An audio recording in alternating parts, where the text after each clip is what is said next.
Hi guys, Professor E here. This is Professor E's guide to annotating.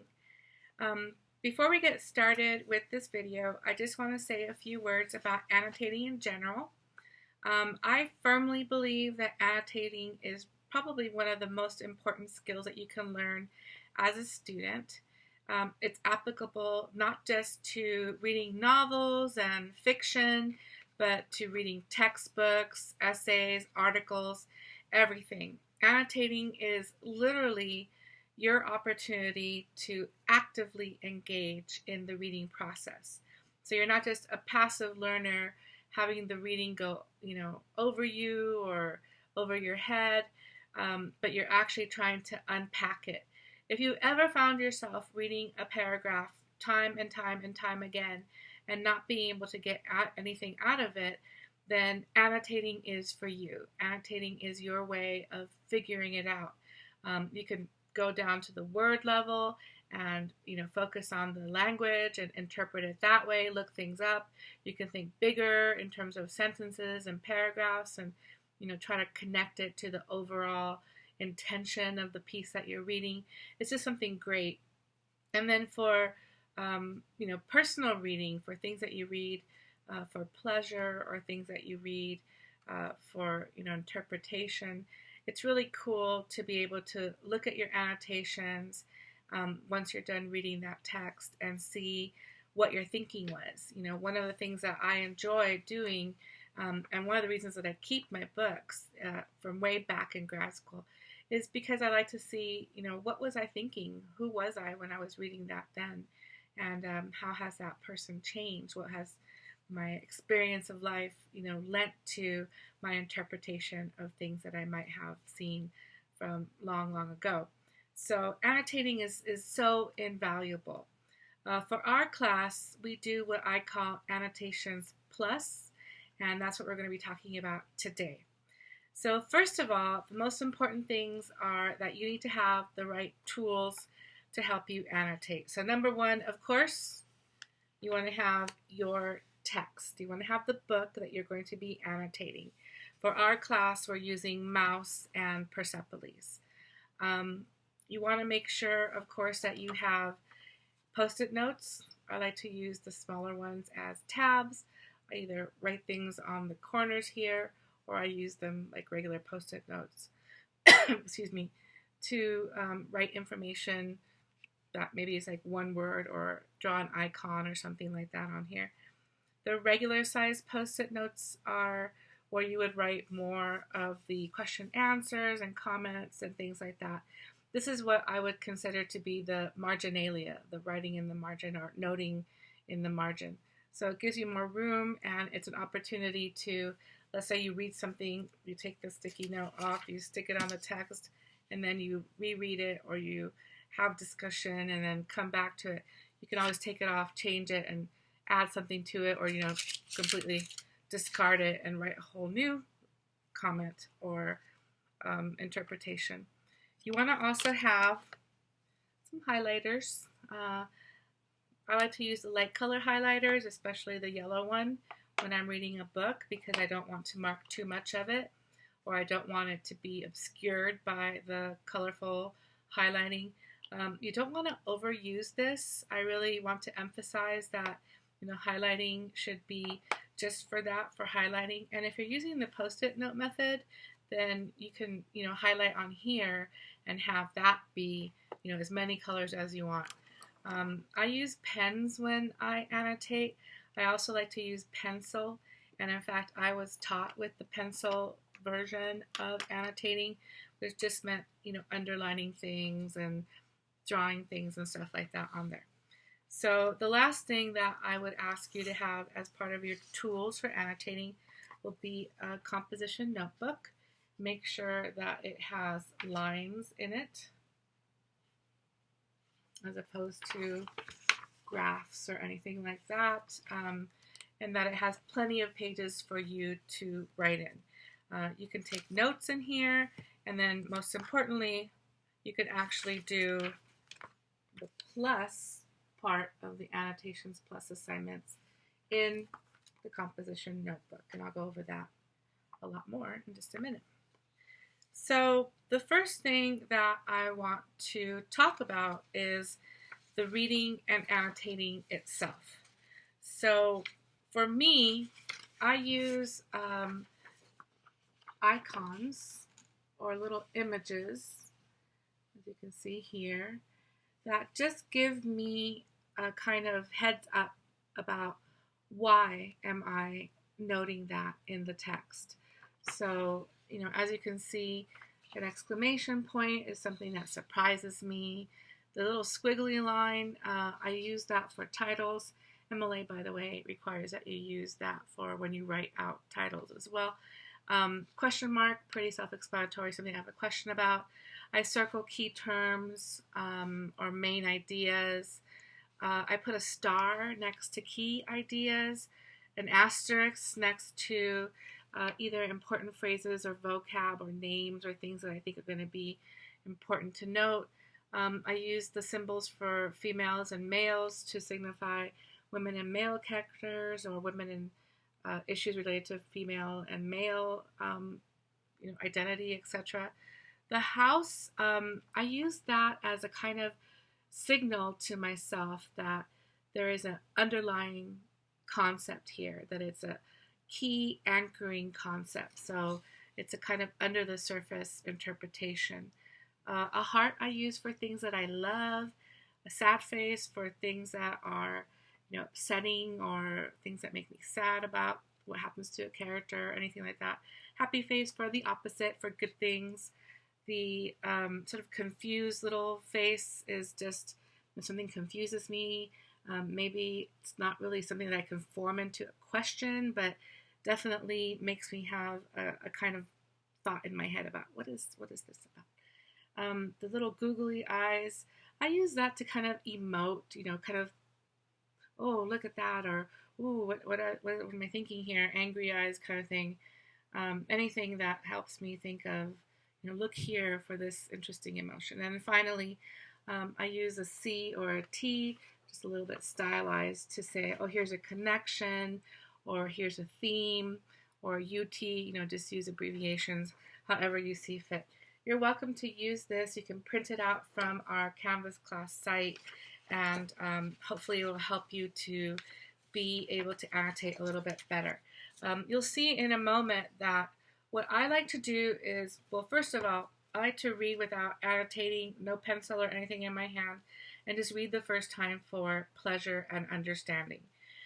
The second time that I go through, I will use my handy dandy highlighter and or pen or pencil to mark a few things. And then the third time that I go through, I use the post-it notes. I write my icons on here, I write comments, and so forth.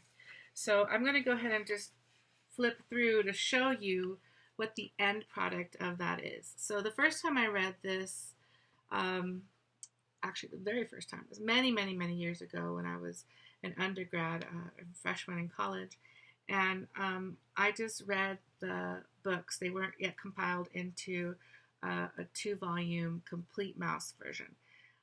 But anyway, so I remember reading it and just having my mind blown. Like, I had never heard a Holocaust story in this form before. And so it was really interesting to do that. And I did learn the pencil version of annotating, so you'll see a lot of my writing in pencil in these pages. In any case, so this is the little mini comic that precedes the first chapter of Mouse 1. This is that little memory of young Art Spiegelman, in Regal Park with his father when his friends abandoned him after he fell and skinned his knee. And so you see I have annotations in notes on the side, marginalia. I have a post-it note with a few comments on here. Another post-it note marking that. I have just an icon here, the exclamation point, and kind of a version of different things. Again, writing directly on the book. If you are renting the book, you probably want to cut down on the writing directly on the book. So hopefully that post-it note method will help you keep your book as pristine as possible. But they should have told you that it's okay to write in the book as part of your rental agreement. You just need to make sure that it's not obscuring the text or anything like that. So again, you see a version of annotating from my early years of annotating, which are using the pencil version, and then updating it to the post-it note version. So I like to annotate everything.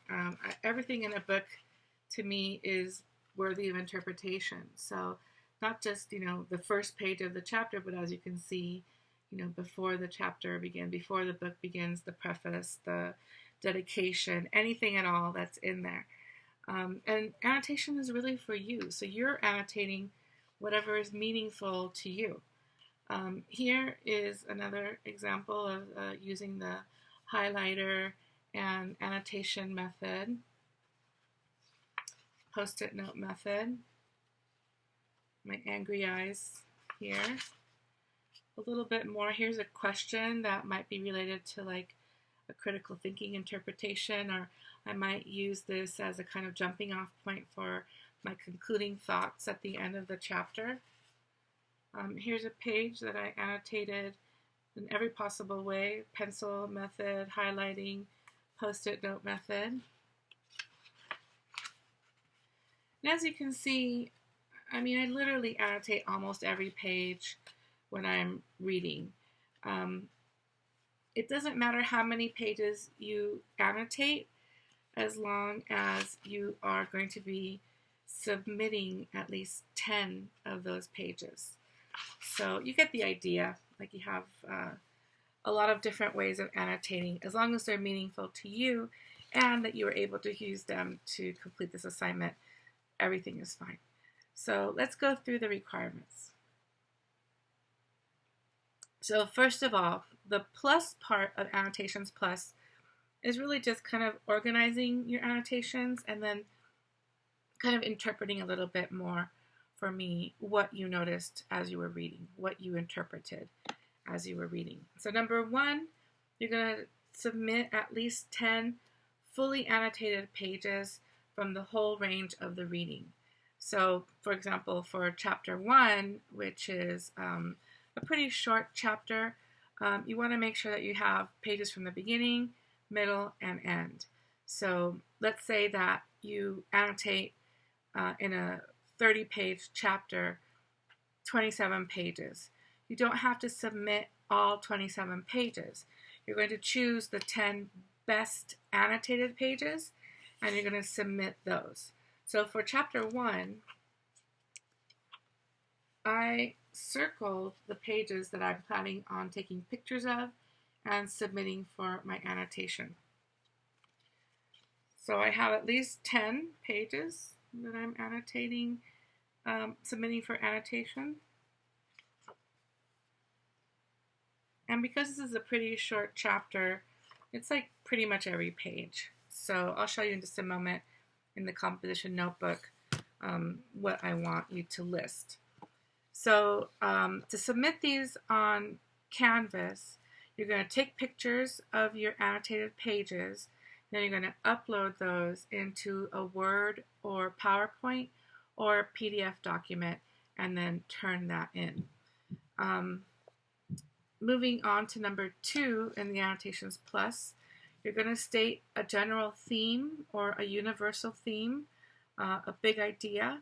So again, whatever you think the theme of that chapter is, try to keep it short, bumper sticker style. If it's not 1 or 2 words, make sure it's not like a sentence or a paragraph. It should be something that like fits on a bumper sticker. This is a chapter about the loss of life, or realization of hard truths, or awakening, or good versus evil, anything like that. Those are all appropriate themes. Number 3 on our Annotations Plus list is making connections. So I want you to try to make critical connections and personal connections. A critical connection is like critical thinking. It shows that you are able to connect things that happen in the text to things outside of the text. That can be a connection to another work of literature. That can be a connection to a tweet that you saw. That can be a connection to a film or a TV show or a song or your favorite YouTuber. Anything as long as it's outside the text. You're never going to say for critical connection, I connected on page 43 to Vladik or something. And moving from that, let's talk about personal connections. So a personal connection is a connection that you are making on a personal level to the text itself. So either a line in a chapter reminds you of something, or you've had firsthand experience of that. Now, this is not meant to be taken literally. It shouldn't be, I have gone through a Holocaust, I have lived through a war, I have survived trauma, all of that stuff. It can be a connection just that you feel on like a thematic or related to something that the characters experience or something like that. So you will use I or me in discussing your personal connection. And then finally, for the free write response for number 4, I want you to share your concluding thoughts, your overall impression. What I like to say is, as soon as you're done reading, oh wow, that was an amazing chapter, close it, and then grab your composition notebook, grab a pen, put it to paper, and start writing. Start writing anything. You can make a list of words. You can think about whether or not this one of your connections or your themes leads to a discussion, anything at all. And then you're going to write that all together into your composition notebook. So for annotation number 1, for chapter 1, the chic, I put that at the top of the page to be clear as to what I'm annotating and what I'm submitting. And then you can see for number 1, I listed the 10 pages that I submitted images of for my annotations. Usually I say you don't want them to be consecutive pages, so it can't be 1, 2, 3, 4, 5, 6, 7, 8, 9, 10, and you completely ignored pages 11 through 30. I want them to show variety throughout. Now for chapter 1, it's a short chapter, so there are some consecutive pages. And I could have listed all the pages that I annotated as well. Again, I annotated almost all of them. So that's number 1. Number 2, I wrote my big ideas. So that is accessing the past or truth versus memory. Excuse me. The something versus something is the traditional format for the universal theme way of giving a theme. It's usually a dichotomy, that is 2 ideas that are either two-pronged, 2 sides of the same coin, or opposites, things that don't go together. And it's good for you to think that way, but it's not absolutely imperative for the theme. So you can think about, oh, well, this is about, this idea. Again, try to keep it to like a bumper sticker length. For number 3, I made both a critical connection and a personal connection. In the critical connection, I talk about the connection that I made between Rudolph Valentino and Mr. Incredible, Bob Parr. In the personal connection, I talk about how on page 14, Vladik seems to be trying to connect with Artie, how that reminded me so much of my own father and his way of connecting or not connecting with me and my brother. And then for number 4, this is my concluding thought.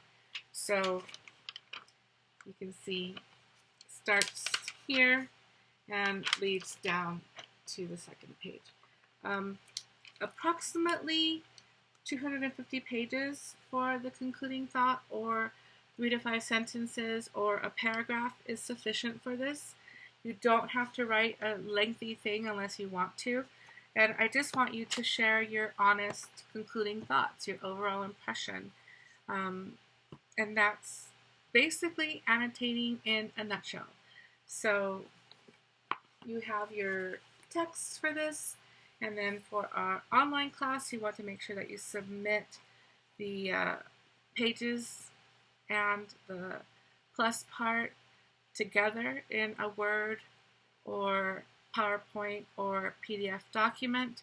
And unfortunately, we won't be able to have that be turned in a classroom setting, but if we were in a class, you would probably turn in the 10 pages in class. So in any case, that's annotating. I hope that you get a lot out of it. It really is a useful thing for you guys to have in your arsenal as students, and I hope that it makes it easier for you to understand the text. If you have any questions or concerns, please don't hesitate to contact me via Canvas inbox or our Facebook group page. As always, everyone, thanks for watching and happy reading. Bye.